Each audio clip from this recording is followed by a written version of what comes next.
신앙생활을 하다 보면 비그리스도인들에게 간혹 이런 이야기를 들을 때가 많이 있습니다. 예수님을 믿으면 돈 주니? 주중에 일을 하고 돈 벌었으면은 주말에는 좀 쉬어야지. 그래야 삶에 행복과 만족도가 있지. 교회 갈 시간을 다른 곳에 투자하면 좀 더 잘 살고 성공할 수 있을 것 같은데 왜 쓸데없이 시간 낭비를 하지?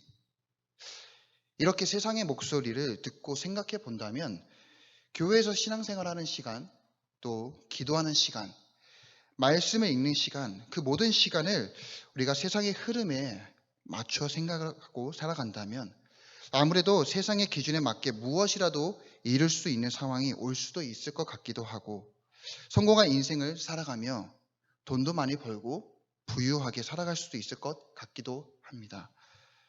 그리고 지금은 모르겠지만 예수님을 믿으면 복이 온다는 기복신앙, 물론 예수님을 잘 믿고 순종하면 살아가면 당연히 우리의 삶에 형통한 삶이 되겠지만 기복신앙처럼 단지 복을 받기 위해 예수님을 믿었을 때에 우리의 삶에 복이 없거나 또 형통하지 않을 때, 그리고 어떤 문제가 풀리지 않을 때, 이해할 수 없는 일들이 일어날 때 우리의 믿음이 흔들리고 우리가 마음이 흔들리며 앞서 말한 세상의 목소리에 우리의 신앙이 흔들릴 때가 많이 있지는 않았나요?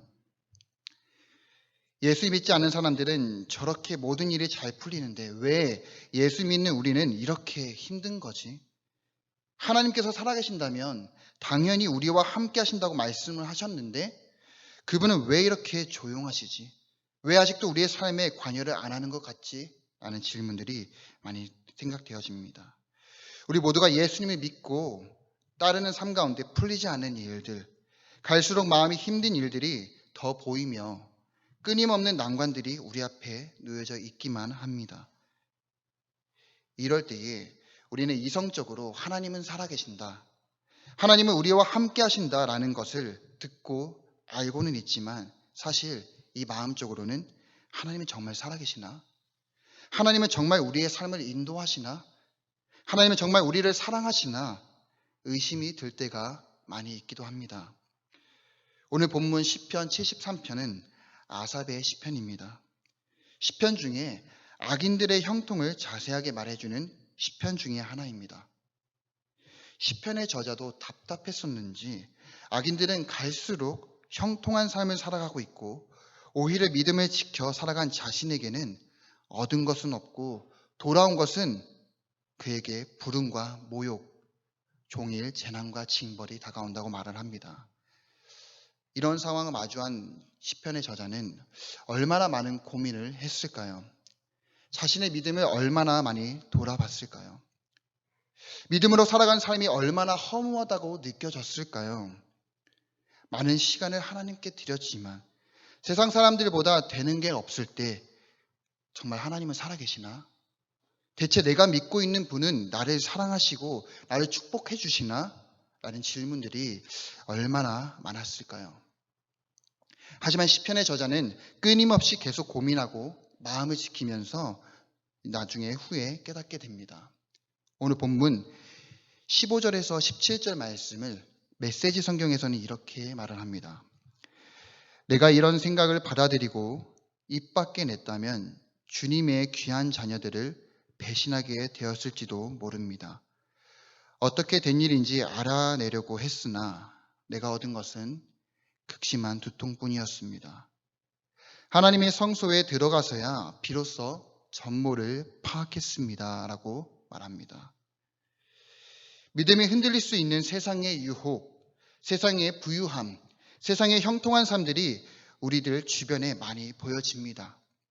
교회 안 가도 세상에서는 성공한 사람들이 얼마나 많습니까? 얼마나 당당하고 멋지게 살아가는 모습들이 많습니까? 있는 재산을 더 모으겠다고 더 투자하고 더 가지려고 하는 그들의 모습들. 사람의 욕심은 끝이 없고 하나님을 사랑하고 내 이웃을 사랑하라고 말씀하시는 그 하나님의 말씀은 세상에서는 좀처럼 찾아보기가 쉽지 않습니다. 오히려 극심한 개인주의, 삭막하고 차가운 마음들이 우리들의 주변에 많이 보여지기도 합니다. 이런 상황에서 오히려 신앙을 지키겠다고 시간을 내서 교회를 나가고 예수님을 믿는 우리들에게 오는 것은 세상의 비난, 세상의 조롱, 모욕거리가 얼마나 많습니까? 시편의 저자는 말합니다. 세상의 이런 생각을 받아들이고 입 밖을 냈다면 주님의 자녀들에게 배신하게 되었을지도 모른다. 어떻게 된 일인지 알아내려고 했으나 돌아온 건 스트레스와 두통뿐이었다. 그래도 마음을 지키고 믿음을 지키고 살아가지만 돌아온 것은 아직도 풀리지 않는 문제들, 극심한 스트레스와 두통.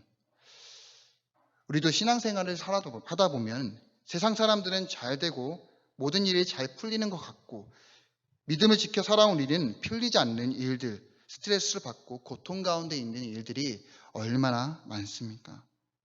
그때마다 우리는 어떻게 생각하고 어떻게 행동을 해야 할까요? 세상의 이치에 맞게 믿음을 저버리고 그냥 세상의 기준에 따라 살아가야 할까요?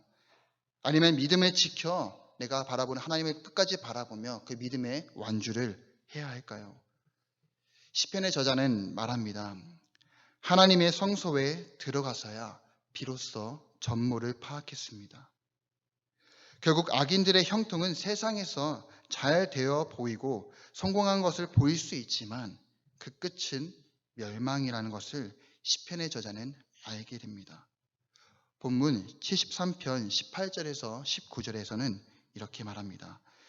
주께서 참으로 그들을 미끄러운 곳에 두시며 파멸에 던지시니 그들이 어찌하여 그들이 갑자기 황폐되었는가 놀랄 정도로 그들은 절멸하였나이다.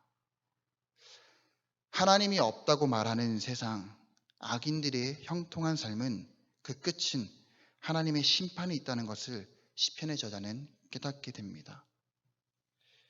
사랑하는 성도 여러분, 예수님을 믿는 우리들의 삶에 가장 중요한 것은 무엇입니까? 저는 믿음이라고 생각합니다. 사단은 우리가 가지고 있는 이 믿음을 끊임없이 계속 흔들 것입니다. 보이는 현실, 보이는 성공, 보이는 명예로 우리의 마음을 흔들고 우리의 믿음을 흔들 것입니다. 비록 우리들의 삶이 지금 힘들지라도 이해할 수 없는 삶이 우리들의 삶에 계속 이어진다고 할지라도 우리는 언제나 우리와 함께 하시는 하나님을 바라보며 믿음을 지켜 나아가야 합니다. 오늘도 믿음을 지켜 나가는 우리들에게 주시는 하나님의 약속의 말씀을 붙들며 믿음으로 마음에 담기를 원합니다. 본문 시편 73편 23절에서 25절 저와 같이 함께 읽겠습니다. 내가 항상 주와 함께하니 주께서 내 오른손을 붙드셨나이다. 주의 교훈으로 나를 인도하시고 후에는 영광으로 나를 영접하시리니 하늘에서는 주 외에 누가 내게 있으리요 땅에서는 주밖에 내가 사모할 일이 없나이다. 아멘. 우리를 향한 하나님의 크신 뜻은 우리가 다 알 수가 없습니다.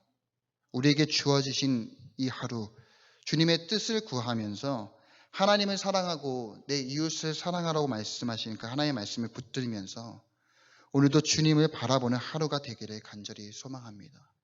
그래서 세상 사람들이 우리들을 바라볼 때 너 예수 믿어? 너 하나님을 따라가면 뭐가 나오냐? 라고 물어봤을 때 비록 우리들의 삶 가운데에 지금 당장은 보이지 않을지라도 그 끝은 우리가 하나님께 소망을 두면서 그 천국의 소망을 두면서 우리 안에 있는 그 구원에 대한 기쁨, 하나님을 바라보는 그 끝까지 그 믿음을 지키며 세상 사람들이 바라볼 때 저 사람을 바라보니까 하나님은 정말 살아계시네. 하나님의 사랑이 보이네. 라는 것을 우리가 믿음으로써 보여줘야 할 때가 된 것 같습니다. 오늘 하루가 또 우리들의 삶 가운데에 하나님께서 함께 하시는 그 믿음을 우리가 간직하면서 나아가는 오늘 하루가 되었으면 좋겠습니다. 같이 기도하겠습니다.